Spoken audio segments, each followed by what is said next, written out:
Halo sahabatku. Apa kabar kalian semua hari ini? Para pencinta kisah yang menguji emosi? Semoga kalian dalam keadaan terbaik ya. Selamat datang kembali di channel Cerita Momo, tempat di mana kebenaran selalu menemukan jalannya, meskipun harus melewati jurang pengkhianatan paling dalam. Hari ini, aku mau ajak kalian masuk ke dalam kisah yang akan membuat darah kalian mendidih, tapi juga bangga. Bayangkan, seorang suami dengan bangganya memalsukan tanda tangan istri sahnya untuk menjual satu-satunya aset berharga. Dengan senyum penuh kemenangan ia berkata, "Yes, akhirnya bisa menjual rumah itu." Mertua dan ipar ikut memuji, menganggapnya pahlawan. Tapi, apa reaksi sang istri? Dia hanya tersenyum tipis, sambil menyeruput kopi.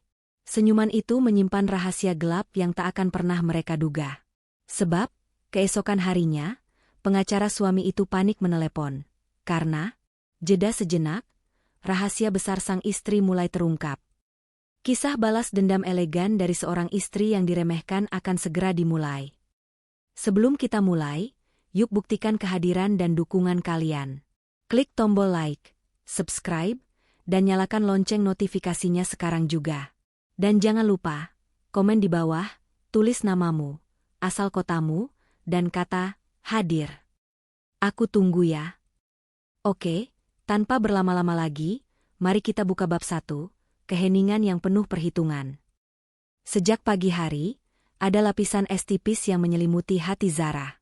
Kehangatan yang ia tunjukkan pada suaminya, Rizky, hanyalah selimut tebal yang sempurna menutupi perhitungan dingin di benaknya. Di mata dunia, terutama di mata keluarga suaminya, Zara hanyalah seorang ibu rumah tangga biasa, yang mungkin sedikit boros dalam urusan furnitur, tetapi sepenuhnya bergantung pada kesuksesan semu Rizky. Tidak ada seorang pun, bahkan Rizky, yang mengetahui identitasnya yang sebenarnya. Zara adalah otak dan pemodal utama di balik sebuah holding company properti raksasa yang bertanggung jawab atas pembangunan kompleks perumahan mewah yang mereka tinggali. Ya, termasuk rumah yang mereka anggap sebagai rumah impian mereka. Rahasia ini bukan hanya tentang kekayaan. Itu adalah ujian, sebuah benteng perlindungan, yang ia bangun setelah berkali-kali melihat keserakahan merusak hubungan. Rumah yang mereka tempati, dengan desain yang menawan dan arsitektur yang megah, hanyalah rumah model atau show unit resmi dari proyeknya, sebuah tipu daya cemerlang yang hanya ia dan Pak Bimo, pengacara setianya, yang tahu. Selama beberapa minggu terakhir, kedamaian palsu di rumah itu mulai retak. Zara yang seorang arsitek dengan mata yang terlatih, mampu membaca setiap garis wajah Rizky, setiap nada dalam bisikannya. Rizky semakin gelisah, tatapannya seringkali tertuju pada lemari besi kecil tempat dokumen properti disimpan. Gerakan tangannya saat memegang ponsel lebih hati-hati, seolah takut ada mikrofon tersembunyi. Tentu saja, Zara tidak memasang mikrofon. Ia tidak perlu.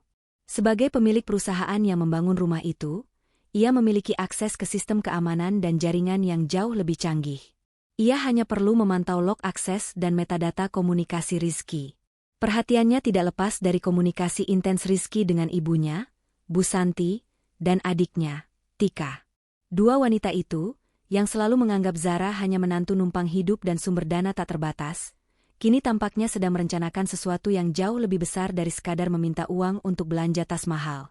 Suatu sore, saat Zara sedang bersantai di tepi kolam renang sambil berpura-pura membaca majalah dekorasi, ia membiarkan otaknya yang tajam memproses semua data. Rizky baru saja kembali dari pertemuan bisnis yang mencurigakan. Bau parfumnya bercampur dengan aroma restoran yang terlalu mewah untuk pertemuan bisnis biasa. Namun, yang terpenting, Rizky secara tidak sengaja meninggalkan laptop kerjanya terbuka di ruang kerja. Sebuah jendela browser terbuka ke situs pengadilan, menampilkan informasi tentang proses penjualan properti dan pengurusan akta. Ini sudah melewati batas. Kebanyakan orang akan langsung marah atau histeris. Tetapi Zara, ia hanya merasakan desakan darah dingin yang familiar, sensasi yang selalu muncul setiap kali ia dihadapkan pada sebuah masalah besar di dewan direksi perusahaannya. Malam itu, setelah Rizky tertidur lelap, Zara menyelinap ke ruang kerjanya. Dengan keahliannya, ia mengkloning data dari hard drive Rizky. Di antara tumpukan dokumen digital, ia menemukan draft surat kuasa yang disiapkan untuk penjualan rumah, lengkap dengan skema harga dan calon pembeli.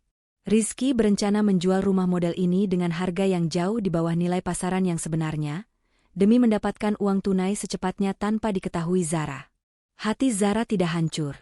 Ia hanya merasa jijik melihat betapa rendahnya ambisi Rizky. Dia tidak hanya mengkhianati pernikahan mereka, dia mengkhianati kepercayaan profesional dan hukum. Hal yang paling mencengangkan adalah, di antara dokumen itu, terdapat file gambar beresolusi tinggi dari tanda tangan Zara, yang telah diolah oleh program grafis untuk dipalsukan. Melihat goresan yang sangat mirip dengan tanda tangannya sendiri, tetapi jelas bukan hasil tangannya, sebuah senyuman tipis muncul di wajah Zara. Rizky dan keluarganya telah salah memilih musuh. Mereka berpikir Zara hanyalah wanita yang mengandalkan kelembutan hati dan emosi. Mereka tidak tahu bahwa Zara telah membangun perusahaannya dengan logika baja dan perencanaan matang. Momen itu adalah titik balik. Keheningan di antara mereka bukan lagi keheningan rumah tangga yang damai, melainkan keheningan sebelum badai besar. Zara menutup laptop Rizky tanpa meninggalkan jejak.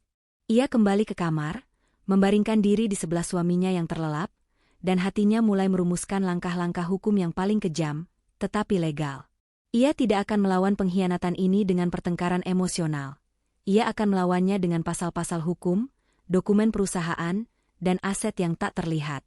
Keesokan paginya, Zara sengaja menunjukkan dokumen properti asli kepada Rizky, seolah-olah ia hanya ingin memastikannya aman.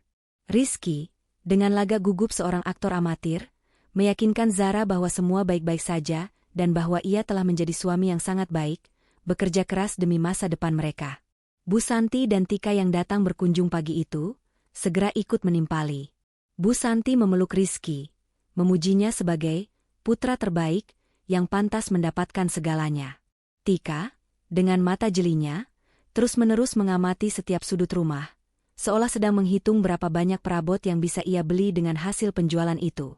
Mereka tidak tahu bahwa setiap pujian dan tatapan mereka hanya menambah momentum bagi rencana pembalasan Zara. Zara segera menghubungi Pak Bimo. Pak Bimo adalah pengacara korporat yang dingin dan sangat efisien, yang telah membantunya membangun kerajaan properti rahasia ini. Komunikasi mereka selalu singkat dan kode. Bimo, operasi, show unit, akan segera dieksekusi oleh pihak lain, ujar Zara melalui saluran telepon yang terenkripsi. Pihak lain, Nona? Tanda tangan? Tanya Pak Bimo, suaranya terdengar sangat tenang, terbiasa dengan drama tingkat tinggi. Ya, palsu, tapi meyakinkan. Lakukan sesuai rencana. Pastikan penjualan yang akan mereka lakukan mengaktifkan klausul korupsi korporat, bukan hanya masalah rumah tangga biasa. Dan pastikan pembeli yang mereka temukan adalah boneka kita, yang hanya perlu menarik diri di menit terakhir. Pak Bimo mengerti. Rencana yang mereka susun adalah jebakan berlapis. Rizky tidak hanya akan mencoba menjual rumah milik istrinya, tetapi ia akan mencoba menjual aset korporat yang terdaftar sebagai inventaris perusahaan. Pemalsuan tanda tangan Zara, yang juga adalah CEO rahasia, akan mengubah masalah perdata menjadi masalah pidana yang serius. Ini adalah kerangka hukum yang disiapkan Zara untuk menghukum Rizky, bukan hanya menceraikannya. Selama seminggu itu, Rizky menjadi semakin sombong dan terlalu percaya diri. Ia menghabiskan waktu berjam-jam di telepon, berbicara tentang kemenangan finansial besar yang akan datang. Bu Santi dan Tika mulai mengatur daftar belanja, bahkan berani mendiskusikan di depan Zara tentang renovasi rumah yang akan mereka lakukan setelah dana segar itu masuk. Mereka tidak menyadari bahwa setiap detail yang mereka bicarakan hanyalah rekam jejak yang akan digunakan Zara di pengadilan nanti. Momen krusial tiba ketika Rizky berhasil menjual rumah itu kepada pembeli yang ia kira adalah investor independen. Tentu saja, pembeli itu adalah perwakilan dari perusahaan rekanan Zara yang diarahkan oleh Pak Bimo. Rizky menyiapkan semua dokumen, termasuk tanda tangan palsu yang ia yakini sempurna, dan menyerahkannya kepada notaris yang bekerja sama dengan pembeli palsu. Ia merasa sangat pintar, merasa telah mengakali istrinya yang ia anggap naif. Malam hari setelah Rizky menyerahkan dokumen itu, suasana di rumah terasa tegang, tetapi hanya bagi Rizky. Bagi Zara, ini adalah malam kemenangan. Rizky, Bu Santi, dan Tika duduk di ruang tamu, di sofa kulit mewah yang dibeli Zara. Mereka berbisik dan tertawa, merayakan keberhasilan operasi rahasia mereka. Kamu benar-benar pintar, Rizky. Ibu bangga padamu, bisik Bu Santi sambil mengusap kepala putranya. Tika menambahkan dengan nada iri yang terselubung pujian, uang ini akan membuat kita semua kaya, Rizky. Akhirnya kita bisa bebas dari bayang-bayang orang lain. Rizky, mabuk oleh pujian dan rasa superioritas palsu, berdiri dan mengangkat gelasnya yang berisi minuman mahal. Dengan suara yang cukup keras agar Zara, yang sedang duduk di kursi seberang, dapat mendengarnya, Rizky berkata dengan lantang. Yes, akhirnya bisa menjual rumah itu. Semua masalah kita selesai. Zara, yang saat itu sedang duduk tenang di kursi tunggal, hanya mengangkat cangkir kopinya. Uap panas kopi itu menyentuh hidungnya. Ia menyesapnya perlahan, matanya menatap tajam ke arah Rizky, Bu Santi, dan Tika. Senyum tipis, dingin, dan penuh perhitungan terukir di bibirnya. Sebuah senyum yang bukan berarti pasrah, melainkan sebuah pertanda bahwa jerat telah dikencangkan. Mereka merayakan keberhasilan pemalsuan, sementara Zara merayakan keberhasilan jebakan yang akan mengakhiri segalanya. Dia tahu, fajar keesokan harinya tidak akan membawa uang tunai bagi mereka, melainkan panggilan panik dari pengacara mereka sendiri. Ia membiarkan mereka merayakan kebodohan mereka hingga larut malam. Baginya, itu adalah tontonan yang mahal, sebanding dengan harga kebebasannya. Malam itu, keheningan yang penuh perhitungan milik Zara adalah suara paling mematikan di rumah itu, menjanjikan kehancuran yang tak terhindarkan bagi mereka bertiga. Fajar menyingsing di atas rumah model mewah itu, tetapi bagi Rizky, cahaya matahari membawa campuran arogansi dan kegelisahan yang membakar. Semalam suntuk, setelah perayaan kecil nan prematur, ia sulit tidur. Otaknya dipenuhi bayangan uang miliaran, tetapi di sisi lain, bayangan dingin Zara dan senyumnya yang tak terduga terus mengganggunya. Ia mencoba meyakinkan diri bahwa keheningan Zara adalah tanda kepasrahan, bukan jebakan. Sebagai seorang suami yang merasa dirinya superior, Rizky berpendapat bahwa Zara terlalu emosional dan tidak cukup pintar untuk mendeteksi pemalsuan yang sudah ia anggap sempurna. Pagi itu, dengan tangan sedikit gemetar, ia memeriksa kembali dokumen akta jual beli, AJB, palsu yang ia siapkan. Tanda tangan yang ia palsukan, hasil berjam-jam latihan dan editing digital, terlihat begitu identik dengan tanda tangan Zara pada dokumen-dokumen yang tidak penting. Ia merasa seperti kriminal ulung, padahal ia hanya seorang pria yang terperangkap dalam keserakahan dan didorong oleh bisikan-bisikan beracun. Dorongan beracun itu datang tepat setelah sarapan. Bu Santi dan Tika sudah siap siaga, mata mereka berkilat-kilat penuh antisipasi. Mereka berdua tidak menunjukkan sedikitpun rasa bersalah. Di benak mereka, menjual rumah mewah ini adalah hak mereka, kompensasi atas tahun-tahun penderitaan, melihat Zara hidup dalam kemewahan, yang mereka anggap sebagai keberuntungan semata. Bu Santi berulang kali menasihati Rizky untuk bersikap tegas, mengingatkannya bahwa mereka adalah keluarga, sementara Zara hanyalah orang luar yang suatu saat pasti akan meninggalkan Rizky. Nasihat Bu Santi bukan tentang cinta ibu, melainkan tentang pengamanan finansial pribadi. Tika, adiknya yang selalu iri pada gaya hidup Zara, sudah mulai mencicil memilih model tas terbaru dan merencanakan liburan mewah, mengabaikan fakta bahwa mereka belum memiliki Rp1 pun dari hasil penjualan itu. Saat Rizky keluar rumah menuju kantor notaris untuk menyelesaikan transaksi palsu itu, ia membawa tumpukan dokumen yang tampak sah, tetapi di dalamnya terselip bom waktu yang dibuat oleh Zara dan Pak Bimo. Ia tidak tahu bahwa setiap langkah yang ia ambil, setiap kontak yang ia hubungi, telah dipantau secara diam-diam oleh sistem yang jauh melampaui imajinasinya. Rizky beranggapan bahwa ia hanya perlu memalsukan tanda tangan seorang istri. Ia tidak menyadari bahwa ia baru saja memalsukan tanda tangan seorang CEO perusahaan pengembang properti. Di waktu yang sama, di sebuah kantor yang sangat tersembunyi di pusat kota, Pak Bimo duduk di depan deretan layar komputer, mengaktifkan langkah-langkah balasan. Peran Pak Bimo di sini bukan hanya sebagai pengacara, melainkan sebagai penegak hukum dan eksekutor dari kehendak Zara, yang secara korporat dikenal sebagai Nona A. Pak Bimo memastikan bahwa Arkadian Corp, perusahaan induk milik Zara, mencatat setiap detail transaksi Rizky.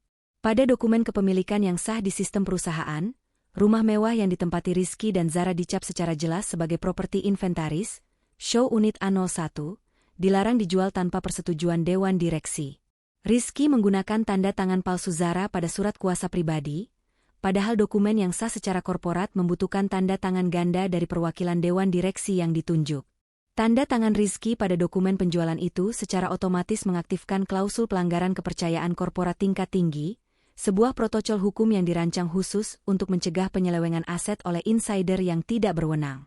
Kisah di balik layar ini adalah tentang pertarungan kecerdasan hukum melawan keserakahan yang picik. Zara, melalui Pak Bimo, telah mengatur agar pembeli yang datang adalah pihak yang sepenuhnya dapat dikendalikan. Pembeli itu adalah sebuah perusahaan cangkang yang dikendalikan oleh Pak Bimo. Rizky mengira ia menemukan investor yang tergesa-gesa dan bodoh, padahal ia hanya sedang bernegosiasi dengan bayangan Zara sendiri. Pak Bimo memastikan bahwa semua perjanjian, meskipun ditandatangani, masih memiliki celah hukum yang terbuka lebar untuk pembatalan mendadak, terutama karena adanya kecacatan fatal pada otorisasi penjualan dari pemilik sah, yakni Arkadian Corp. Saat Rizky tiba di kantor notaris dan menyerahkan dokumen yang sudah dipalsukan, ia merasakan ledakan adrenalin.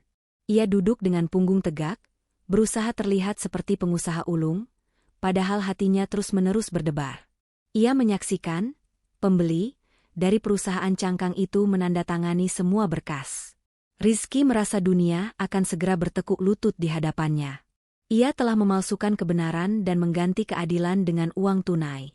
Ia yakin, dalam waktu kurang dari 24 jam, transfer miliaran rupiah akan masuk ke rekeningnya, rekening yang diam-diam ia buka tanpa sepengetahuan Zara. Ia sudah membayangkan ekspresi kaget dan penyesalan Zara ketika ia memberitahunya tentang perceraian dan penjualan rumah itu. Pada saat yang sama persis, Zara berada di rumah. Ia tidak pergi kemana-mana, menjaga citra dirinya sebagai istri yang tidak tahu apa-apa. Ia duduk di ruang kerjanya yang tersembunyi, meninjau laporan real-time dari Pak Bimo.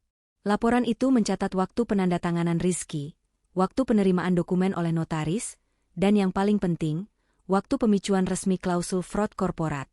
Melihat lampu status di layarnya berubah menjadi merah solid, sebuah konfirmasi tanpa kata bahwa Rizky telah melakukan pelanggaran hukum yang tidak bisa ditarik kembali, Zara merasakan gelombang kepuasan yang dingin.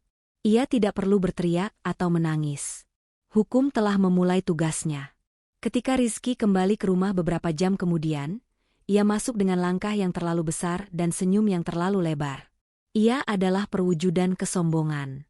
Ia langsung mencari Bu Santi dan Tika, berbisik-bisik tentang betapa mudahnya semua itu, bagaimana ia berhasil menipu semua orang, terutama Zara.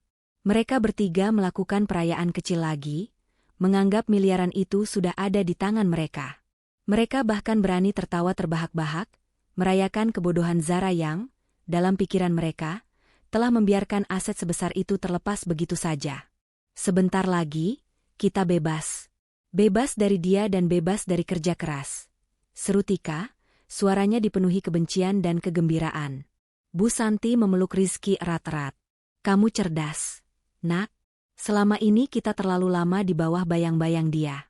Sekarang giliran kita yang bersinar. Zara, dari jauh, mendengar semua bisikan dan tawa itu.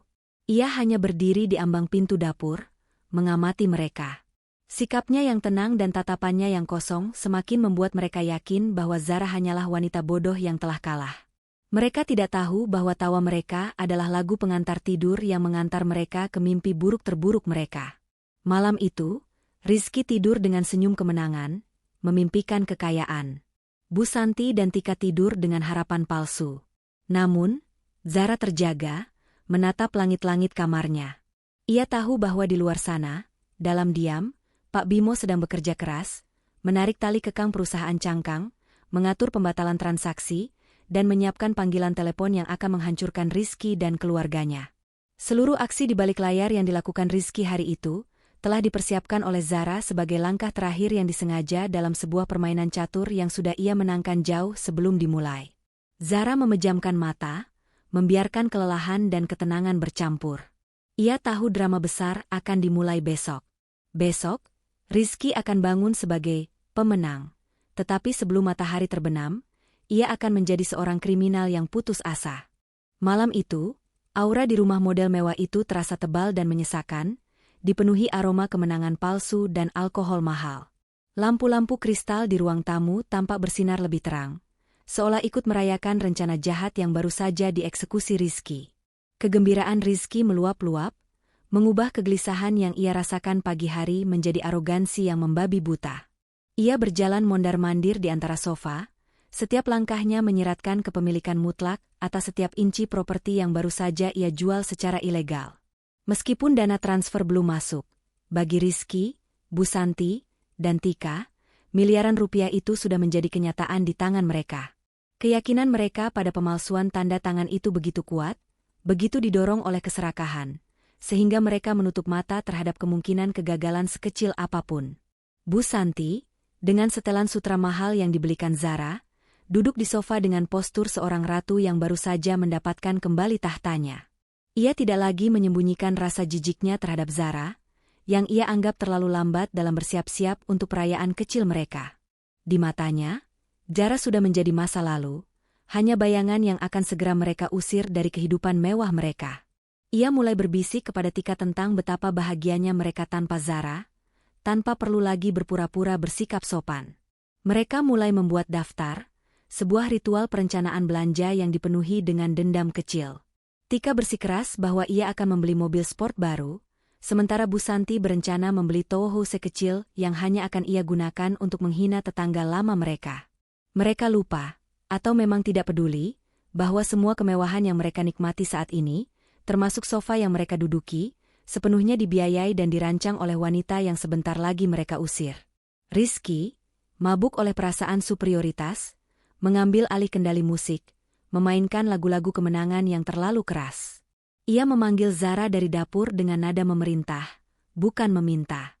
Suara Rizky terasa asing, dipenuhi otoritas yang tidak pernah ia miliki. Ia merasa bahwa dengan menjual rumah itu, ia telah membeli kebebasan dan dominasi total atas istrinya.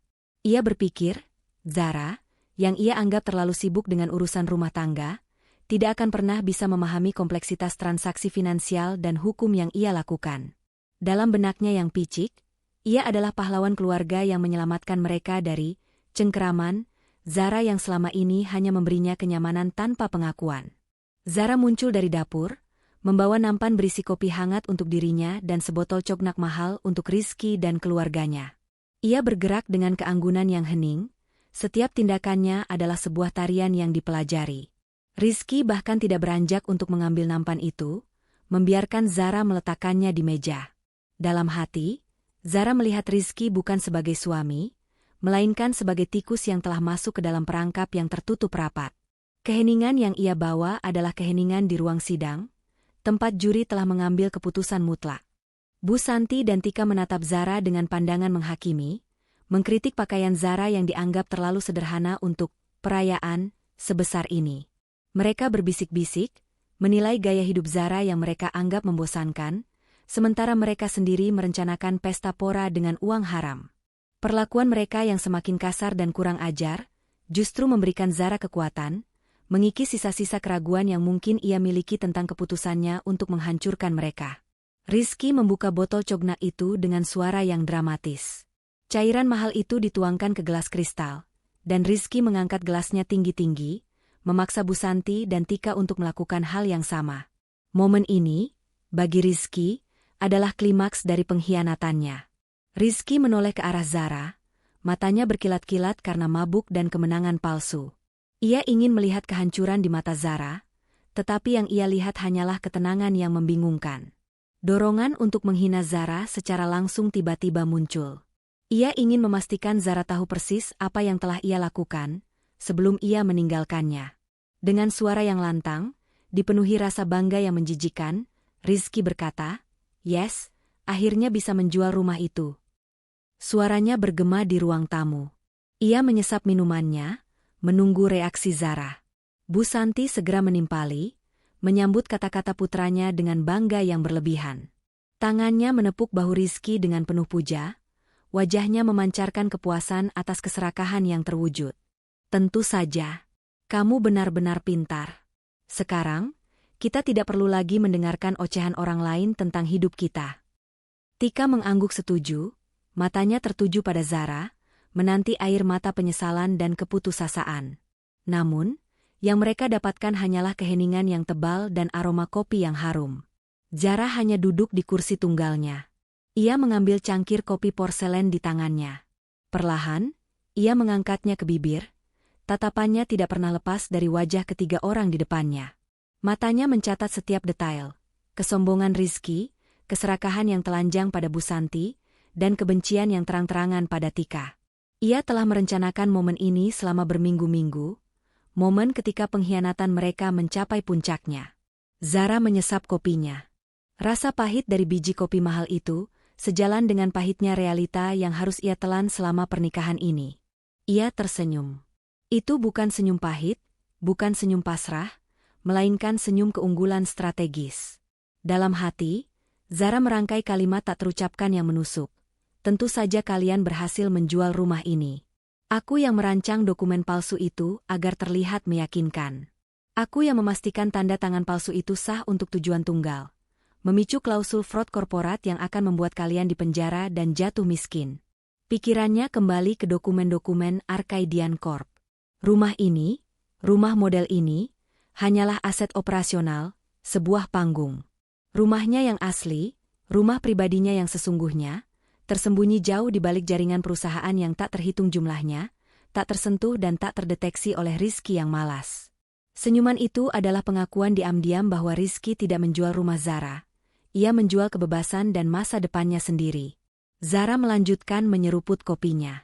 Gerakannya sangat lambat, disengaja. Bagi Rizky dan keluarganya, senyuman itu adalah tanda kebodohan, tanda bahwa Zara sudah menyerah. Mereka mengira Zara terlalu terkejut untuk bereaksi. Padahal, Zara sedang menikmati detik-detik terakhir kemenangan palsu mereka. Di benak Zara, drama ini sudah selesai. Ia hanya menunggu telepon yang akan mengakhiri babak ini dan memulai babak penindasan hukum.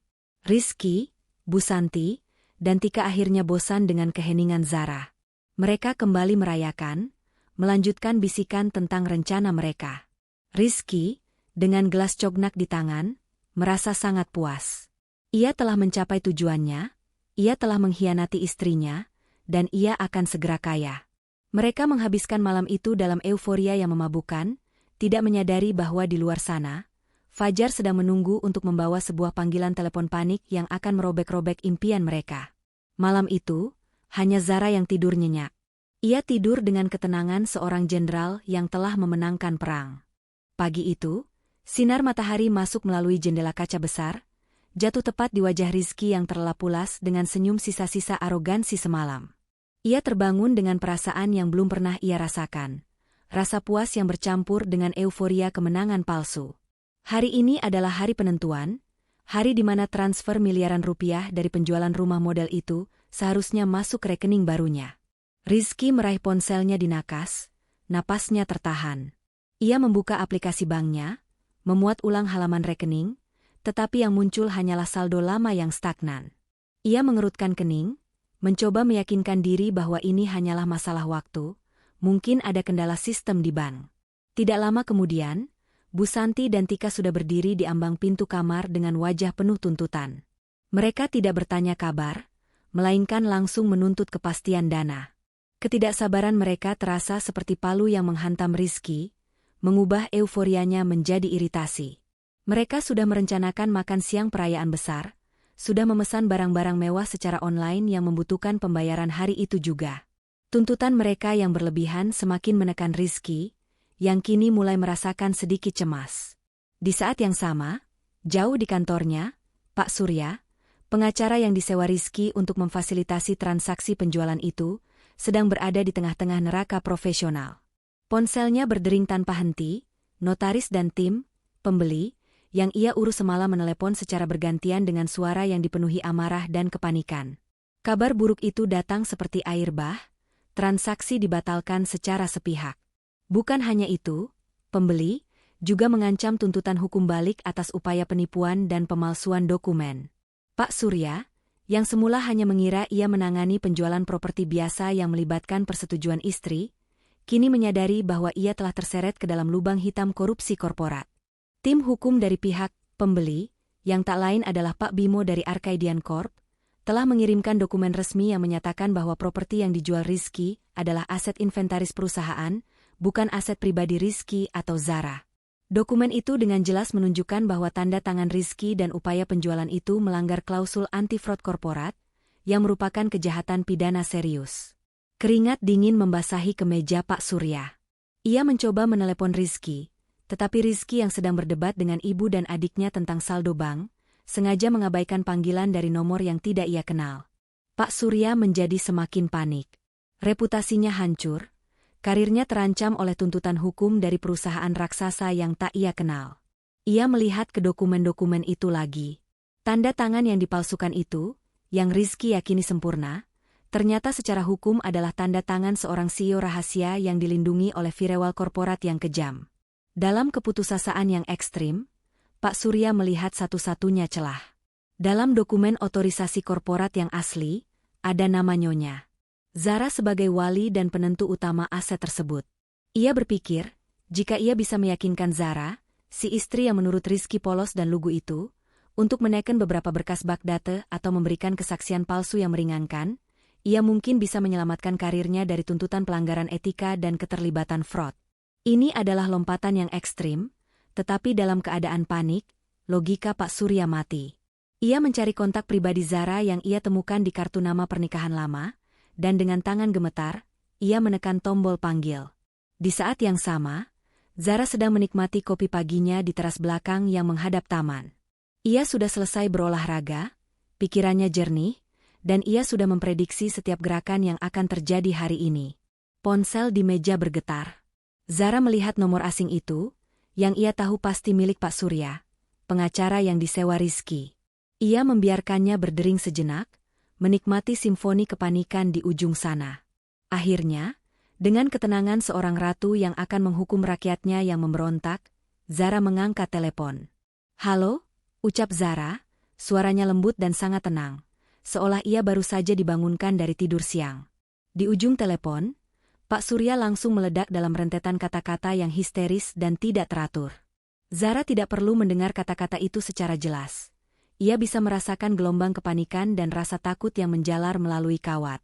"Bu Zara, tolong. Ini Pak Surya, pengacara Pak Rizky. Ada masalah besar sekali. Penjualan rumah itu, semuanya kacau.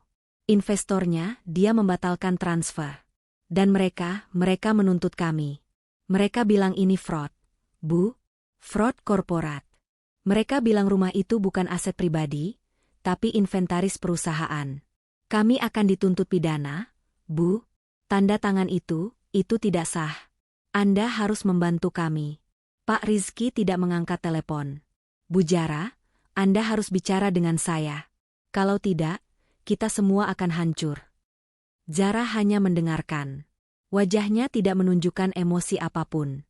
Di dalam benaknya, ia mencatat setiap detail penting dari ledakan Pak Surya. Pembatalan transfer, taktik Pak Bimo berhasil, tuntutan pidana, klausul korporat aktif, dan pengakuan bahwa rumah itu adalah inventaris perusahaan, jebakan terkonfirmasi. Keheningan Zara di telepon terasa lebih menghancurkan daripada 1000 kata. Pak Surya berhenti bicara, terengah-engah, menunggu respons yang menyelamatkan.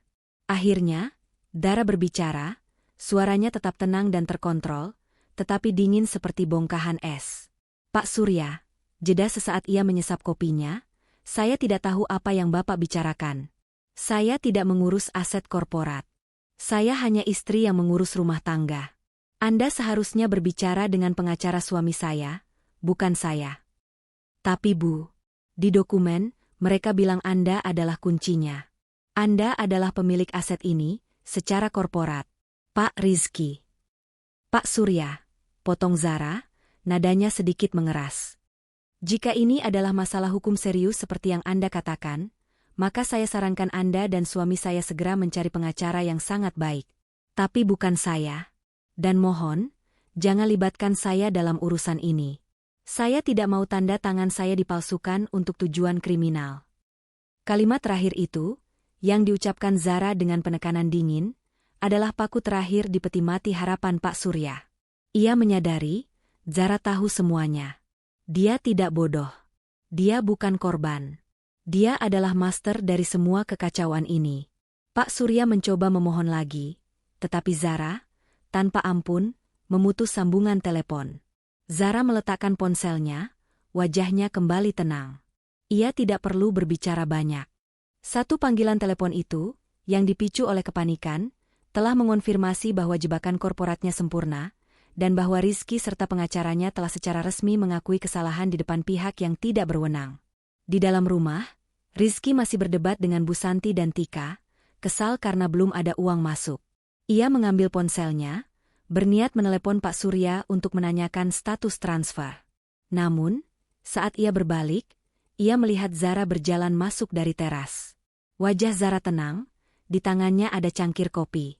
Di telinganya, Rizky melihat ada earphone kecil yang baru saja dilepas Zara, dan di mata Zara, ada kilatan kepuasan dingin yang tidak ia mengerti. Rizky tidak tahu bahwa istrinya baru saja menerima laporan detail tentang kehancurannya. Ia mendekati Zara, siap untuk mengeluh. Namun, Zara hanya meliriknya sekilas. Senyum samar tersungging di bibirnya. Senyum itu terasa lebih kejam dan tajam daripada pisau, karena Rizky tahu, senyuman itu adalah senyuman terakhir sebelum perangnya yang sebenarnya dimulai. Suasana pagi di rumah mewah itu terasa lebih dingin dan mencekam daripada biasanya. Tiga antagonis utama, Rizky, Bu Santi, dan Tika, berada dalam lingkaran setan kecemasan. Mereka terus-menerus berdebat tentang mengapa dana miliaran itu belum masuk. Rizky menjadi semakin paranoid, berulang kali memeriksa ponselnya, takut ada panggilan dari Pak Surya yang akan mengonfirmasi ketakutan terburuknya. Bu Santi mulai menyalahkan Tika karena terlalu serakah, dan Tika membalas dengan menuduh Rizky tidak becus mengurus transaksi penting. Kekompakan semu mereka runtuh menjadi saling tuduh yang tajam dan kejam. Di sisi lain, Zara bergerak dengan ketenangan yang luar biasa. Ia mengenakan pakaian kasual yang elegan, menyiapkan teh herbal di dapur, dan bersikap seolah-olah hari itu hanyalah hari biasa. Kontrasnya dengan kepanikan yang tersembunyi Rizky sangat mencolok, membuat Rizky semakin curiga. Ia tahu Zara menyembunyikan sesuatu, tetapi ia masih percaya bahwa rahasia Zara hanyalah kebodohan atau kepasrahan, bukan bom waktu. Sekitar pukul 10 pagi, sebuah mobil mewah berwarna hitam legam berhenti di depan gerbang. Keluar dari mobil itu, dengan setelan jas mahal yang dipesan khusus dan aura profesional yang tak terbantahkan, adalah Pak Bimo. Pak Bimo, pengacara andalan Zara, berjalan dengan langkah tegas, memegang tas kerja kulit yang tampak mahal. Kehadirannya yang formal di rumah yang seharusnya hanya menjadi tempat tinggal pribadi, mengirimkan gelombang kejut ke seluruh tubuh Rizky. Rizky tahu, pengacara dengan kaliber seperti Pak Bimo tidak akan pernah datang untuk sekadar minum teh. Zara menyambut Pak Bimo dengan senyum profesional yang tulus, mengabaikan Rizky, Bu Santi, dan Tika yang kini berkumpul di ruang tamu dengan wajah pucat. Rizky mencoba memasang wajah berani, menanyakan maksud kedatangan Pak Bimo, tetapi Zara hanya membalas dengan tatapan dingin. Pak Bimo datang untuk urusan inventaris. Jawab Zara datar. Duduklah, kalian bertiga perlu mendengar ini. Ini menyangkut tempat tinggal kalian. Bu Santi dan Tika awalnya menolak, berkeras bahwa urusan ini tidak ada hubungannya dengan mereka. Namun, mereka tidak bisa menahan rasa penasaran dan keinginan untuk ikut campur, sehingga mereka ikut duduk, dengan Bu Santi di samping Rizky, seolah memberikan dukungan. Rizky menatap Pak Bimo dengan tegang, siap untuk berbohong atau mengarang cerita tentang transaksi yang gagal. Pak Bimo memulai penjelasannya dengan nada yang sangat tenang, setiap kata diucapkan dengan presisi yang mematikan. Ia tidak berbicara seperti pengacara keluarga, melainkan seperti prosekutor di pengadilan tinggi. Bapak Rizky, Nyonya Santi, dan Nona Tika, mulai Pak Bimo, matanya menatap tajam satu persatu. Saya datang atas nama klien saya, Nona Zara, dan atas nama perusahaan yang ia pimpin. Kami telah menerima laporan tentang transaksi penjualan properti yang baru-baru ini Anda lakukan. Rizky berusaha menyela, berniat menyangkal atau mengurangi masalah, tetapi Pak Bimo mengangkat tangan, menghentikannya dengan otoritas tanpa kata. Transaksi itu, Bapak Rizky, adalah transaksi yang batal secara hukum dan pidana. Alasan pembatalan ini bukan karena masalah transfer bank, tetapi karena adanya pemalsuan tanda tangan dan penjualan aset korporat tanpa otorisasi.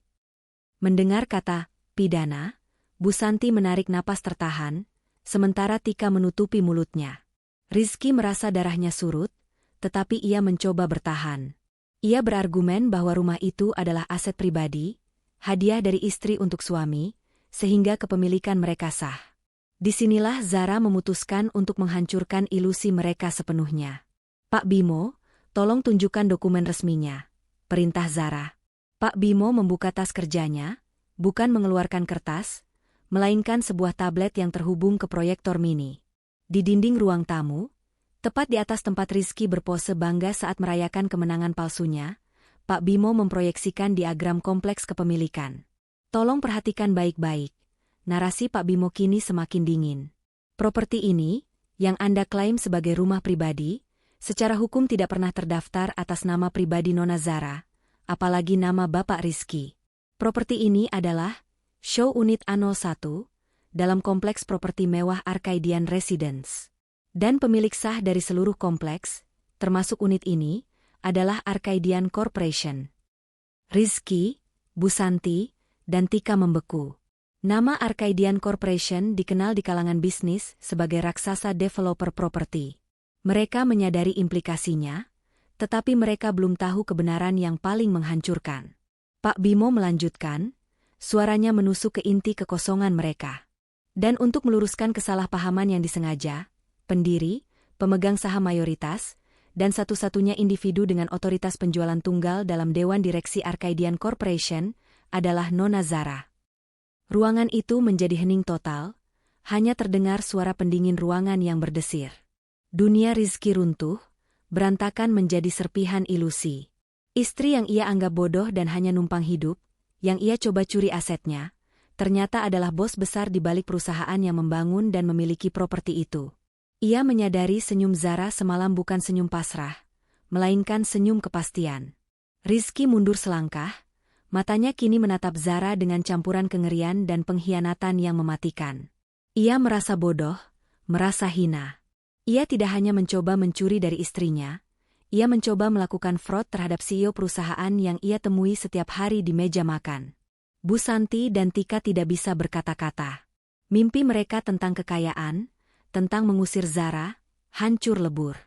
Mereka menyadari, mereka tidak sedang berurusan dengan menantu yang lemah, melainkan dengan kekuatan finansial yang tidak terbayangkan. Tika mulai menangis pelan, menyadari tas-tas mewah yang ia impikan kini tidak akan pernah terwujud. Pak Bimo kemudian menjelaskan dengan detail yang menyakitkan. Anda bertiga, saat ini, secara teknis sedang menduduki aset korporat yang telah Anda coba jual secara ilegal menggunakan pemalsuan tanda tangan Chief Executive Officer perusahaan. Semua perabotan di rumah ini, perhiasan Nyonya Santi, mobil yang Anda gunakan, bahkan kartu kredit yang Anda pakai, semuanya adalah aset perusahaan yang disediakan untuk tujuan show unit atau tunjangan, dan semuanya terdaftar atas nama Arcadian Corp. Zara, yang selama ini diam, akhirnya berbicara. Suaranya rendah dan tajam. Ia menatap Rizky lurus di mata, menanggalkan peran istri penyayang sepenuhnya. Kau selalu mengeluh, Rizky, bahwa aku hanya seorang ibu rumah tangga yang menghabiskan uangmu. Aku menyembunyikan identitasku, tinggal di rumah model ini, karena aku ingin tahu. Aku ingin tahu apakah kau akan mencintaiku apa adanya, bukan karena kekayaanku. Dan kau tidak hanya gagal. Kau mencoba menjual aset perusahaan dan memalsukan tanda tangan pemiliknya. Pengungkapan itu adalah pukulan telak. Rizky kini menyadari mengapa Zara sangat tenang. Sejak awal, ia tidak pernah memiliki apa-apa. Ia hanya tinggal di sebuah set properti yang disiapkan oleh istrinya sendiri. Dan kini, ia bukan lagi seorang suami, melainkan penyewa tidak sah yang menghadapi tuntutan hukum dari seorang CEO yang sangat berkuasa. Pak Bimo mengemasi barang-barangnya. Pihak perusahaan, melalui Nona Zara, akan memberikan waktu 24 jam bagi Anda untuk meninggalkan properti ini sebelum tuntutan pidana atas fraud dan pemalsuan resmi diajukan. Dengan itu, Pak Bimo membungkuk sedikit kepada Zara, berbalik, dan meninggalkan ruangan. Rizky, Bu Santi, dan Tika ditinggalkan dalam keheningan yang menghancurkan, dikelilingi oleh kemewahan palsu dari rumah model yang kini terasa seperti jeruji penjara. Mereka kini tahu siapa Zara sebenarnya, dan teror itu jauh lebih buruk daripada yang mereka bayangkan. Setelah kepergian Pak Bimo, Keheningan di rumah model itu terasa lebih berat daripada beton. Rizky, Bu Santi, dan Tika terpaku di tempat duduk mereka, dikelilingi oleh kemewahan yang kini terasa seperti jebakan berlian. Realitas bahwa Zara adalah seorang CEO di balik tabir, seorang titan korporat yang mereka coba rampok, telah menghancurkan setiap lapisan arogansi yang mereka miliki. Ketakutan akan tuntutan pidana dan penjara membayangi mereka, mengalahkan rasa malu dan penyesalan. Reaksi pertama mereka bukanlah introspeksi, melainkan saling menyalahkan. Bu Santi menuding Rizky yang terlalu gegabah, tidak berhati-hati dalam memalsukan tanda tangan. Tika menangis histeris, menyalahkan Rizky karena menghancurkan peluangnya mendapatkan mobil baru dan menghancurkan masa depan finansial mereka. Rizky, yang kini sepenuhnya hancur, balas berteriak dalam hati bahwa dorongan untuk serakah itu berasal dari hasutan tak berujung ibu dan adiknya. Dalam keputusasaan, Rizky menyadari bahwa ia tidak hanya kehilangan Zara. Ia telah kehilangan dukungan sejati dari keluarganya sendiri, yang kini hanya melihatnya sebagai sumber kegagalan. Di tengah kekacauan itu, Rizky memberanikan diri mendekati Zara, yang berdiri tegak dan dingin di tepi jendela. Ia mencoba mengaktifkan kembali persona suami yang manipulatif, memohon dengan nada lirih yang dipenuhi kepalsuan. Ia mencoba menarik tali emosi lama, mengingatkan Zara tentang kenangan manis yang sebenarnya hanya ada di kepalanya. Rizky memohon pengampunan, berjanji akan berubah, bersumpah bahwa semua ini adalah kesalahpahaman yang didorong oleh stres. Zara hanya menatapnya. Matanya kini menjadi tirai hitam yang dingin, tidak ada sedikit pun kehangatan yang tersisa. Ia membiarkan Rizky berbicara, membiarkan setiap kata-kata penuh kepalsuan itu mengisi ruangan, hanya untuk menegaskan bahwa dirinya yang lama sudah mati. Ia telah melewati fase emosional. Kini, hanya ada logika dan keadilan korporat. Aku tidak meminta belas kasihanmu, Rizky, ucap Zara akhirnya, suaranya tenang, memotong monolog Rizky. Aku hanya menawarkan pilihan. Zara mengundang Rizky untuk duduk kembali di ruang tamu yang kini terasa seperti ruang interogasi. Bu Santi dan Tika dipaksa mendengarkan dari kejauhan. Zara tidak memerlukan kata-kata lagi, ia memerlukan komitmen hukum yang mengikat. Ada dua jalan, narasi internal Zara menjelaskan. Dua pintu keluar yang telah aku dan Pak Bimo siapkan sejak kau menandatangani berkas itu. Pilihan pertama, menghadapi tuntutan pidana. Rizky akan menghadapi tuntutan resmi dari Arcadian Corporation atas pemalsuan tanda tangan Chief Executive Officer dan Corporate Fraud atas penjualan aset inventaris perusahaan. Zara secara narasi memproyeksikan gambaran yang menghancurkan. Investigasi penuh, penahanan, sidang yang dipercepat, dan hukuman penjara yang tidak terhindarkan. Pilihan ini akan menghancurkan reputasi keluarga mereka selamanya, mencoreng Bu Santi dan Tika dengan stigma kriminal. Tidak ada uang yang bisa membeli kebebasan jika ia memilih jalan ini. Pilihan kedua, perjanjian rahasia. Rizky harus segera menandatangani surat cerai yang telah disiapkan Pak Bimo, mengakui pemalsuan tanda tangan dalam perjanjian tertutup, dan yang paling penting, menyerahkan kembali semua aset, properti, dan tunjangan yang pernah diberikan Zara selama masa pernikahan. Ini termasuk mobil mewah Rizky, semua kartu kredit dan tunjangan finansial Bu Santi, serta perabotan mahal yang pernah Zara belikan untuk Tika. Dengan memilih pilihan ini, Arcadian Corp setuju untuk menangguhkan tuntutan pidana, menjaga kasus ini dari publik, dan membiarkan Rizky bebas dari penjara. Pilihan itu adalah pilihan yang mustahil. Kehilangan segalanya demi kebebasan, atau kehilangan kebebasan itu sendiri. Rizky mendengarkan, pikirannya berputar. Ia membenci Zara, karena menjadikannya subjek dari kesepakatan yang kejam ini. Egonya hancur berkeping-keping. Ia tidak bisa membayangkan hidup tanpa kemewahan, tetapi bayangan sel penjara, bau besi, dan kehilangan kebebasan membuat tubuhnya gemetar. Ia melirik Bu Santi dan Tika, yang kini memberinya tatapan penuh harap. Mereka tidak peduli dengan kehormatan. Mereka hanya peduli agar putra dan saudara mereka bebas dan dapat mencari uang lagi. Tekanan dari keserakahan keluarganya yang terus-menerus, ironisnya, menyelamatkan Rizky dari penjara. Rizky menundukkan kepala. Ia memilih pilihan kedua. Baik, kata Zara, nadanya datar, tanpa nada kemenangan. Pak Bimo akan segera datang membawa dokumen cerai dan daftar inventaris yang harus kau tanda tangani malam ini juga. Batas waktu 24 jam untuk keluar dari rumah ini tetap berlaku. Kau akan kehilangan semua fasilitas perusahaan, termasuk akses ke rekening bersama. Perjanjian rahasia itu telah disepakati. Rizky telah memilih kehidupan, tetapi ia harus membayar harganya dengan semua harta dan harga dirinya. Ketika Rizky memberitahu Bu Santi dan Tika tentang rincian pilihan kedua, bahwa mereka akan kehilangan mobil, kartu kredit, dan tunjangan bulanan, kekecewaan mereka berubah menjadi kemarahan yang eksplosif. Mereka tidak menghargai fakta bahwa Rizky tidak jadi dipenjara. Mereka hanya meratapi hilangnya kenyamanan material. Bu Santi menampar Rizky. Secara naratif, tangannya diangkat dalam gerakan marah, menuduh Rizky sebagai pecundang, dan menuduh Zara kejam. Tika menjerit bahwa ini adalah akhir dari hidupnya. Mereka lebih memilih kemewahan daripada moral, dan kini mereka lebih memilih harta daripada kebebasan Rizky. Malam itu, Pak Bimo kembali. Rizky duduk di meja makan, yang dulu menjadi tempat ia merayakan kepalsuan, kini menjadi meja untuk menandatangani akhir hidup mewahnya. Dengan tangan yang kini benar-benar gemetar, bukan karena pura-pura, Rizky menandatangani surat cerai dan dokumen penyerahan aset. Setiap goresan pena terasa seperti mencabut paksa lapisan-lapisan kemewahan dari kulitnya. Zara hanya mengawasi dari kejauhan, memastikan tidak ada kesalahan dalam eksekusi perjanjian rahasia itu. Saat Rizky selesai, ia menatap Zara, mencari setitik rasa kasihan. Namun, Zara hanya membalasnya dengan tatapan hampa, mengakhiri babak pernikahan yang penuh pengkhianatan itu secara total. Rizky, Bu Santi, dan Tika kini adalah orang asing yang harus meninggalkan rumah itu tanpa sepeser pun, meninggalkan semua yang mereka cintai di belakang. Di seberang meja, dokumen-dokumen itu adalah bukti bahwa Rizky telah menjual segalanya. Bukan hanya rumah itu. Perjanjian rahasia telah menyelamatkan Rizky dari jeruji besi, tetapi meninggalkannya dalam penjara penyesalan dan kehancuran finansial. Jarum jam bergerak dengan kecepatan yang mematikan. Setiap dentingnya adalah penghitungan mundur menuju kehancuran total Rizky, Bu Santi, dan Tika. Waktu 24 jam yang diberikan Zara terasa seperti jebakan yang kejam.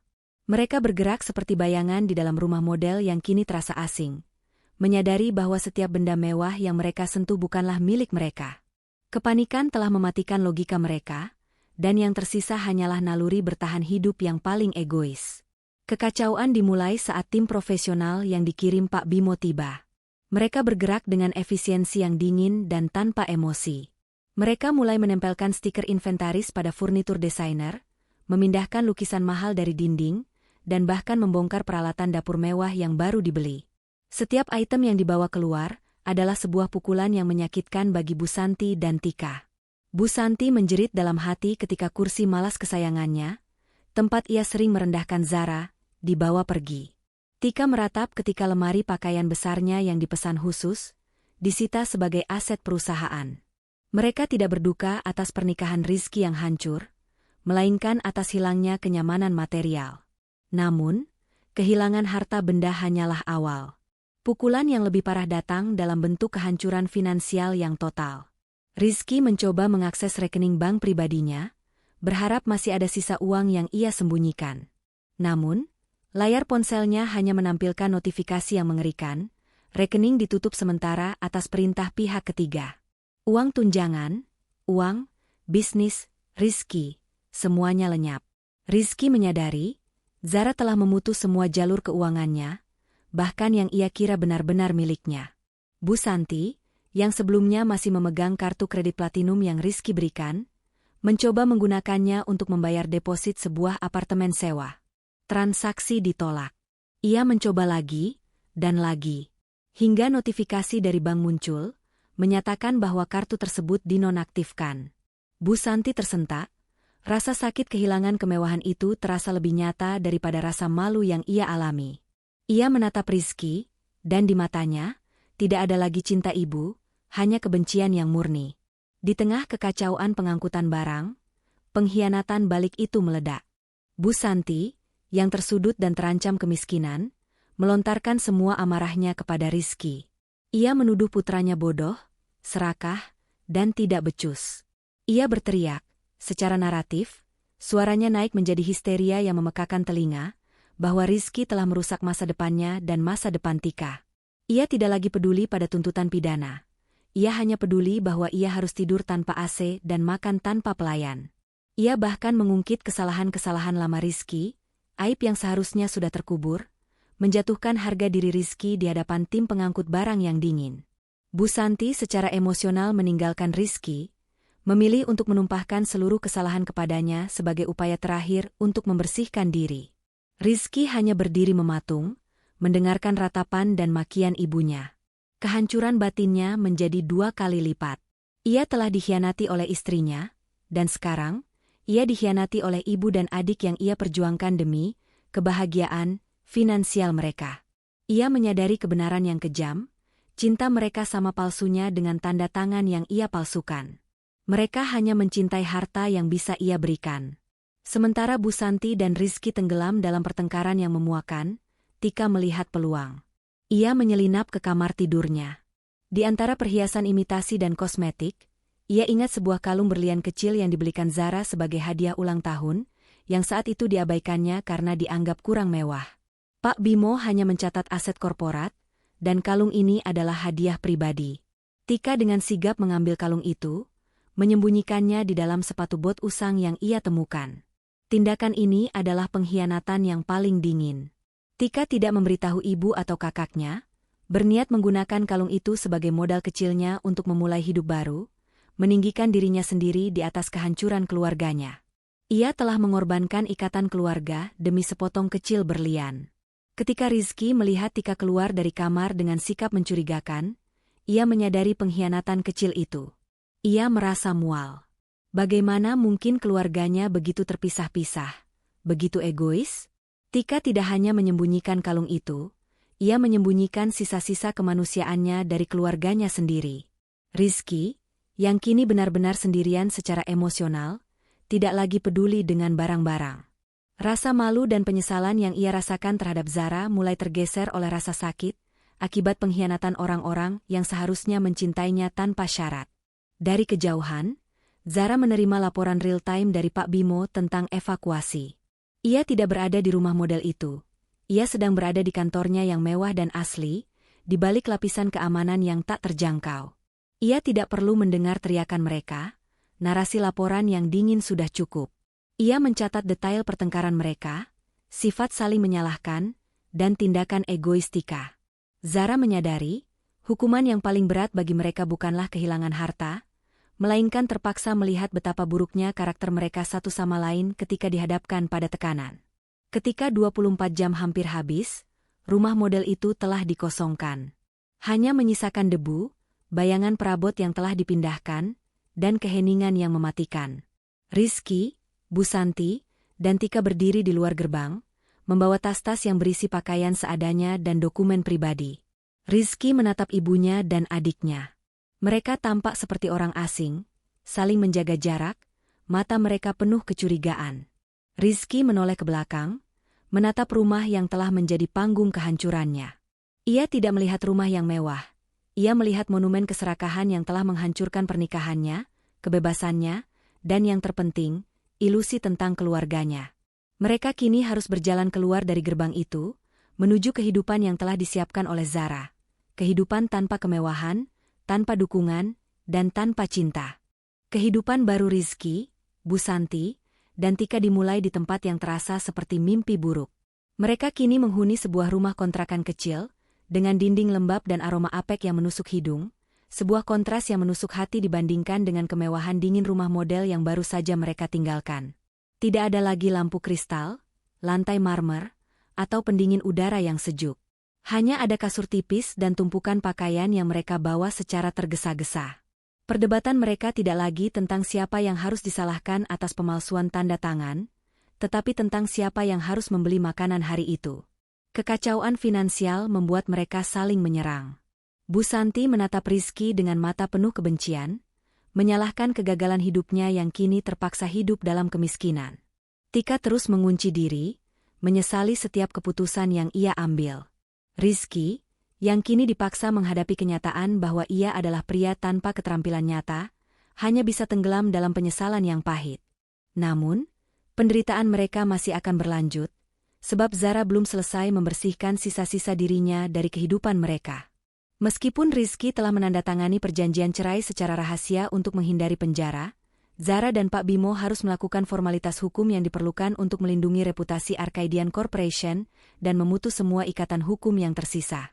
Ini adalah langkah yang dingin dan tanpa kompromi, sebuah pernyataan resmi bahwa CEO perusahaan tidak akan lagi dikaitkan dengan pria yang melakukan fraud.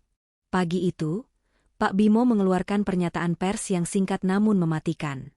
Pengumuman itu tidak bersifat sensasional, melainkan sangat formal dan penuh istilah hukum. Dinyatakan bahwa Nyonya Zara, selaku wali dan CEO dengan otorisasi penuh, secara resmi mengajukan gugatan cerai.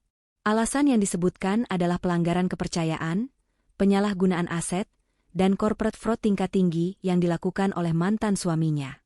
Pengumuman itu juga merinci bahwa semua fasilitas, tunjangan, dan dukungan finansial yang pernah diberikan oleh Arcadian Corporation kepada pihak terkait telah ditarik secara permanen. Dampak dari pengumuman ini jauh lebih menghancurkan daripada kehilangan rumah.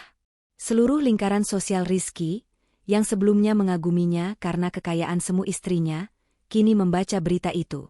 Rizky yang dikenal sebagai suami dari seorang wanita kaya, kini dicap sebagai penipu korporat yang diusir dan dibuang. Harga dirinya hancur berkeping-keping. Ia mencoba mencari dukungan dari rekan-rekan lamanya, tetapi yang ia dapatkan hanyalah telepon yang tidak diangkat dan pesan singkat berisi penolakan halus. Reputasinya kini sudah mati. Rizky, yang diliputi amarah dan rasa malu, mencoba melakukan tindakan putus asa. Ia menghubungi beberapa media gosip, berniat untuk memutarbalikkan cerita, melukiskan Zara sebagai wanita gila harta yang kejam. Namun, narasi emosional Rizky dengan cepat tenggelam di bawah fakta-fakta hukum yang padat dan tak terbantahkan yang dikeluarkan oleh Pak Bimo. Tidak ada media yang berani menentang Arcadian Corporation yang memiliki jaringan properti dan hukum yang sangat kuat. Upaya Rizky hanya memperparah rasa malunya sendiri. Saat Rizky sedang tenggelam dalam kegagalannya, pukulan terakhir datang secara bertubi-tubi. Penarikan semua fasilitas bukan hanya tentang rumah dan mobil. Itu juga tentang hal-hal kecil yang membuatnya merasa aman. Pak Bimo secara sistematis mengirimkan notifikasi, asuransi kesehatan keluarga, yang selama ini dibayar oleh tunjangan perusahaan Zara, dibatalkan efektif hari itu juga. Dana pendidikan Tika, yang disimpan dalam rekening perwalian korporat, ditarik penuh. Bahkan perhiasan dan barang-barang yang Bu Santi anggap sebagai milik pribadi, yang merupakan hadiah dari Zara, dan dicatat sebagai pengeluaran perusahaan, diminta kembali. Pada saat ini, Tika yang ketakutan mencoba menjual kalung kecil yang ia sembunyikan di bab 7. Namun, ia tidak tahu bahwa kalung itu adalah kalung tiruan yang sengaja diberikan Zara, yang aslinya telah dikembalikan ke inventaris perusahaan. Ketika penjual perhiasan menertawakannya, Tika menyadari ia telah ditipu oleh dirinya sendiri, dan keputusasaan membuatnya semakin histeris. Ia bahkan menyalahkan ibunya, karena tidak memberinya pelajaran yang benar tentang perhiasan asli. Rizky, yang tidak dapat lagi menahan rasa sakit dan putus asa, mengambil risiko besar. Ia menghubungi Maya, sahabat lama Zara, yang kini menjadi satu-satunya jembatan ke dunia lamanya. Rizky mengirimkan serangkaian pesan memohon, menggunakan kata-kata manis dan sumpah serapah, meminta Maya untuk menjadi mediator. Ia berharap Maya, yang dulu bersikap ramah, akan melunak. Namun, Maya telah menjadi benteng terakhir yang didirikan Zara. Ia membalas pesan Rizky dengan singkat dan dingin. Secara naratif, pesannya menunjukkan ketidakpedulian yang mutlak. Maya menegaskan bahwa ia telah menyaksikan semua penderitaan Zara dan mengetahui kebenaran di balik pemalsuan tanda tangan itu. Ia menolak Rizky, menegaskan bahwa Rizky telah menghancurkan dirinya sendiri dan bahwa Zara pantas mendapatkan kedamaian. Respon Maya mengonfirmasi isolasi total Rizky. Tidak ada lagi yang tersisa dari masa lalunya yang bersedia membantunya. Bu Santi dan Tika yang membaca pesan balasan Maya, sekali lagi menumpahkan kesalahan kepada Rizky. Mereka menuduh Rizky terlalu keras kepala, sehingga kini mereka tidak memiliki support system sama sekali. Rizky yang awalnya hanya merasa malu, kini merasakan kebencian yang mendalam terhadap keluarganya sendiri. Ia menyadari ia telah mengorbankan segalanya demi orang-orang yang hanya meninggalkannya saat ia jatuh. Jauh dari kekacauan itu, di rumahnya yang sesungguhnya, sebuah rumah pribadi yang jauh lebih megah dan tersembunyi, Zara menerima laporan akhir dari Pak Bimo. Semua ikatan telah putus. Perjanjian rahasia telah ditegakkan. Gugatan cerai telah diajukan dan dipublikasikan. Penarikan fasilitas selesai. Zara kini seorang wanita lajang, CEO yang dihormati, dan yang paling penting, bebas.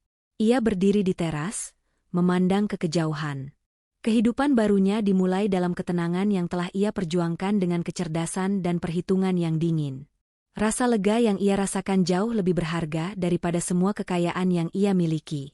Rizky, Bu Santi, dan Tika telah mendapatkan konsekuensi yang setimpal, dan Zara akhirnya menutup babak beracun dalam hidupnya. Bulan-bulan berlalu dalam siklus kemiskinan dan penderitaan yang tak berkesudahan bagi Rizky, Bu Santi, dan Tika.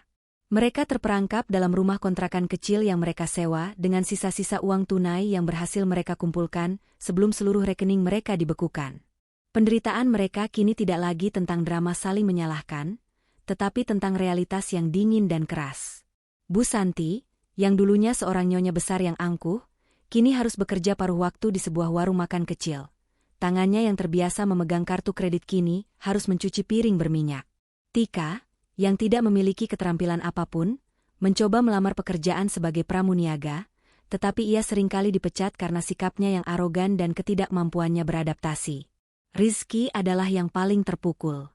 Label, penipu korporat, yang dilekatkan oleh Arcadian Corporation, menjadi kutukan tak terlihat yang menghalanginya dari setiap peluang pekerjaan yang layak. Setiap perusahaan yang ia coba hubungi pasti menemukan berita buruk tentang kegagalan transaksinya dan gugatan cerainya yang terpublikasi secara formal. Ia dipaksa menerima pekerjaan kasar, bekerja sebagai buruh harian, sebuah ironi yang menyakitkan mengingat betapa sombongnya ia saat menjadi suami seorang CEO yang ia remehkan. Malam-malam mereka diisi dengan keheningan yang menyiksa, bukan karena damai, melainkan karena kelelahan, keputusasaan, dan penyesalan yang kini mulai menjalar seperti racun. Penyesalan mereka, yang awalnya hanya seputar kehilangan harta benda, perlahan-lahan berubah menjadi kesadaran yang menghancurkan. Mereka mulai menyadari betapa bodohnya mereka mencoba mencuri dari Zara. Titik balik kesadaran itu datang ketika Rizky, saat sedang bekerja di pinggir kota, secara tidak sengaja mendengar perbincangan para buruh konstruksi. Mereka membicarakan proyek pembangunan terbaru dari Arcadian Corp, sebuah mega proyek yang bernilai triliunan rupiah. Mereka memuji kehebatan sang CEO, sosok yang misterius namun brilian. Rizky menyadari bahwa uang yang ia coba curi hanyalah setetes air dari lautan kekayaan Zara yang sesungguhnya. Ia menyadari, ia tidak hanya kehilangan rumah model. Ia kehilangan kesempatan untuk hidup dalam kemakmuran yang tidak terbatas. Penyesalannya kini bukan tentang uang yang hilang, melainkan tentang status dan kehormatan yang telah ia buang. Bu Santi dan Tika juga mengalami momen pencerahan yang menyakitkan. Bu Santi secara tidak sengaja melihat Maya, sahabat Zara, turun dari mobil mewah yang jauh lebih mahal dari mobil Rizky yang disita. Maya tampak bersinar, penuh kebahagiaan dan kemewahan sejati, dan yang paling menyakitkan, ia terlihat tenang dan bebas dari drama. Bu Santi menyadari bahwa dengan menjauh dari Zara, ia telah menjauh dari lingkaran kemakmuran yang sesungguhnya. Kesadaran ini mendorong Rizky untuk membuat keputusan yang ekstrim. Ia meyakinkan Bu Santi dan Tika bahwa mereka harus mencoba sekali lagi. Kali ini, bukan dengan tuntutan, tetapi dengan permohonan maaf yang tulus dan dramatis. Mereka harus mencari Zara, bukan di rumah model itu, tetapi di tempat tinggalnya yang sesungguhnya. Mereka percaya bahwa Zara pasti memiliki hati nurani, dan bahwa dengan melihat penderitaan mereka secara langsung, ia akan melunak. Melalui jaringan kontaknya yang tersisa dan sedikit petunjuk dari dokumen lama, Rizky menghabiskan 2 minggu mencari lokasi rahasia rumah asli Zara. Akhirnya, ia menemukan alamatnya. Sebuah kompleks eksklusif yang dijaga ketat, jauh dari keramaian, tempat para konglomerat sejati bersembunyi. Sore yang dingin, Rizky, Bu Santi, dan Tika, dalam pakaian mereka yang usang dan wajah yang tampak kelelahan, tiba di depan gerbang megah nan sunyi. Gerbang itu tingginya 2 kali lipat dari gerbang rumah model. Di balik gerbang itu, yang terlihat hanya kehijauan taman yang luas dan fasad rumah yang jauh lebih besar dan lebih elegan, memancarkan aura kekuasaan yang hening. Ini adalah rumah yang sesungguhnya, harta karun yang tidak pernah Rizky ketahui keberadaannya, bukti nyata betapa kecilnya penipuannya. Mereka bertiga berdiri di depan interkom. Rasa malu, takut, dan penyesalan kini menyatu dalam diri Rizky. Dengan tangan gemetar, ia menekan tombol panggil. Di dalam rumah, di sebuah ruang monitor rahasia yang terhubung langsung ke sistem keamanan, Zara melihat mereka. Wajahnya tidak menunjukkan rasa puas yang kejam, tetapi hanya kelelahan yang tenang. Ia sudah memprediksi momen ini. Ia melihat Rizky, Bu Santi, dan Tika di layar, tampak lusuh dan hancur. Sebuah kontras yang menusuk dengan latar belakang kemewahan murni rumahnya. Rizky mulai berbicara melalui interkom, suaranya tercekat. Ia mengucapkan rentetan kata-kata penyesalan yang panjang, memohon pengampunan, mengakui pemalsuan tanda tangan, dan mengakui kebodohan dan keserakahannya. Bu Santi dan Tika ikut memohon, air mata mereka tumpah, bukan lagi air mata keputusasaan karena kehilangan harta, tetapi air mata karena terpaksa mengakui kekalahan. Zara membiarkan mereka berbicara, mendengarkan setiap patah kata penyesalan yang terlambat. Ia merasakan sedikit simpati, tetapi membiarkan dirinya ditarik kembali ke masa lalu akan mengkhianati perjuangan dan ketenangan yang telah ia dapatkan. Ia telah memilih kedamaian. Zara tidak menjawab. Sebaliknya, beberapa menit kemudian, gerbang itu tidak terbuka. Melainkan, sebuah mobil hitam lega melaju keluar, dan Pak Bimo yang formal melangkah keluar. Pak Bimo, yang kini bertindak sebagai penjaga gerbang hukum, berjalan mendekati mereka. Nona Zara tidak dapat menerima kunjungan Anda, kata Pak Bimo, suaranya tenang dan tanpa emosi, sebuah suara yang melambangkan akhir yang mutlak. Nona Zara telah mempertimbangkan semua permohonan Anda. Keputusan akhir dari perjanjian rahasia sudah mutlak. Tidak ada aset yang akan dikembalikan. Tidak ada dukungan finansial yang akan diberikan. Nona Zara telah menutup babak ini. Pak Bimo kemudian mengeluarkan sebuah amplop tebal. Ini adalah pemberitahuan hukum terakhir. Jika Anda atau pihak manapun mencoba mengganggu privasi Nona Zara lagi, tuntutan hukum pidana yang sebelumnya ditangguhkan akan segera diaktifkan. Pak Bimo menyerahkan amplop itu, berbalik, dan kembali ke mobilnya. Gerbang megah itu tetap tertutup rapat. Rizky, Bu Santi, dan Tika ditinggalkan di jalanan, hancur lebur bukan oleh emosi, tetapi oleh ketegasan hukum yang dingin. Mereka menyadari, pintu ke masa lalu mereka benar-benar tertutup, disegel oleh tindakan mereka sendiri. Mereka berbalik, berjalan dalam keheningan yang berat, kini benar-benar menyadari bahwa masa depan mereka harus mereka ukir sendiri, tanpa ada lagi bantuan dari wanita yang mereka khianati. Beberapa waktu berlalu sejak hari Rizky, Bu Santi, dan Tika ditolak di gerbang kemewahan sejati Zara.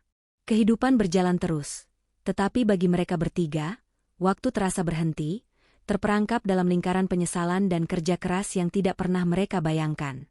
Kemewahan telah menjadi kenangan yang menyakitkan, dan keserakahan telah menjadi belenggu yang mengikat mereka pada nasib baru yang menyedihkan. Rizky kini benar-benar menjadi buruh harian. Wajahnya tampak kusam dan tangannya kasar, jauh berbeda dari penampilan elegan yang pernah ia palsukan. Setiap tetes keringat yang jatuh adalah pengingat akan uang miliaran yang ia buang demi harga diri yang kosong dan tanda tangan palsu. Ia seringkali bekerja di sekitar proyek-proyek pembangunan besar, dan ironisnya, ia sering mendengar nama Arcadian Corporation disebut-sebut. Setiap pujian yang ia dengar tentang perusahaan itu, setiap berita tentang keuntungan besar yang mereka raih, menusuknya seperti belati. Ia menyadari betapa bodohnya ia dulu, mengira ia bisa menipu seorang wanita yang menggerakkan roda ekonomi sebesar itu. Bu Santi dan Tika tidak lebih baik. Mereka terpaksa hidup dalam rumah kontrakan yang kotor, hubungan mereka dipenuhi kecurigaan dan kebosanan. Tika, tanpa dukungan finansial, tidak bisa melanjutkan pendidikan atau gaya hidupnya. Ia bekerja di toko retail yang memberinya upah minimum, dan setiap hari ia harus menahan hinaan dari pelanggan yang dulu adalah teman-temannya. Bu Santi, dengan tubuh yang semakin rapuh, harus terus bekerja serabutan. Mereka saling menyalahkan dalam diam, menyadari bahwa mereka telah menghabiskan seluruh kesempatan mereka untuk hidup nyaman dan bermartabat. Di sisi lain kota, di balik gerbang yang tertutup rapat, Zara kini sepenuhnya fokus pada kehidupan barunya. Ia tidak lagi menyembunyikan identitasnya. Ia memimpin Arcadian Corporation menuju puncak yang baru. Proyek-proyek besarnya diluncurkan, membawa namanya ke tingkat kekaguman dan kehormatan yang tinggi. Zara telah memenangkan lebih dari sekadar rumah. Ia telah memenangkan integritas, kebebasan, dan pengakuan sejati. Mahkota yang ia kenakan kini adalah mahkota kekuasaan dan kecerdasan yang ia peroleh sendiri, bukan mahkota pernikahan yang penuh kepalsuan. Pada suatu malam yang tenang, Zara mengadakan pesta kecil di rumahnya, dihadiri oleh Maya dan Pak Bimo. Mereka merayakan penutupan sebuah proyek besar yang menandai puncak karirnya. Zara tidak lagi merasa marah atau dendam, ia hanya merasakan ketenangan yang mendalam. Ia melihat keluar jendela, ke arah kota yang berkilauan yang sebagian besar dibangun oleh perusahaan yang ia dirikan. Pak Bimo kemudian memberitahu Zara secara naratif, melalui laporan singkat, tentang keadaan terbaru Rizky dan keluarganya. Zara hanya mendengarkan. Ia tidak perlu lagi membalas dendam, kehidupan telah mengambil alih tugas itu. Ia tahu bahwa penyesalan yang mereka rasakan jauh lebih menyakitkan daripada hukuman penjara manapun.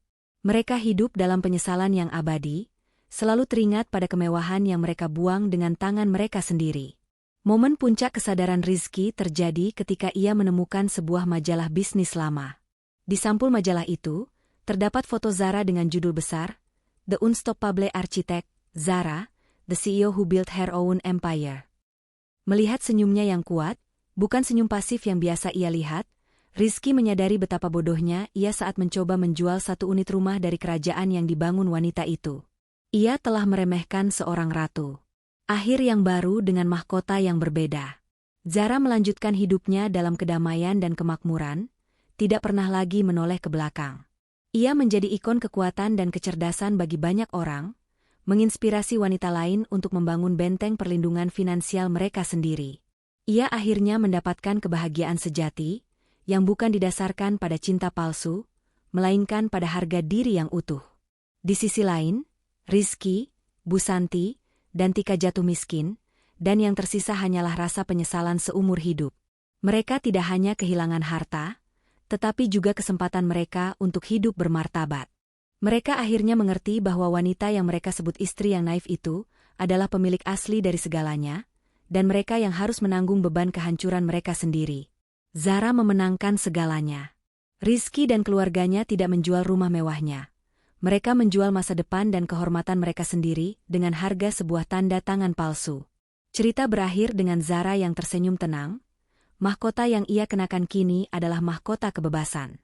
Keserakahan dan pengkhianatan akan selalu mengalahkan kekayaan materi. Harga diri, kecerdasan, dan integritas seorang wanita jauh lebih berharga dan tak ternilai harganya dibandingkan dengan harta yang ia miliki. Jangan pernah meremehkan orang yang kamu anggap lemah, karena mereka mungkin saja adalah pemilik sejati dari segala yang kamu inginkan.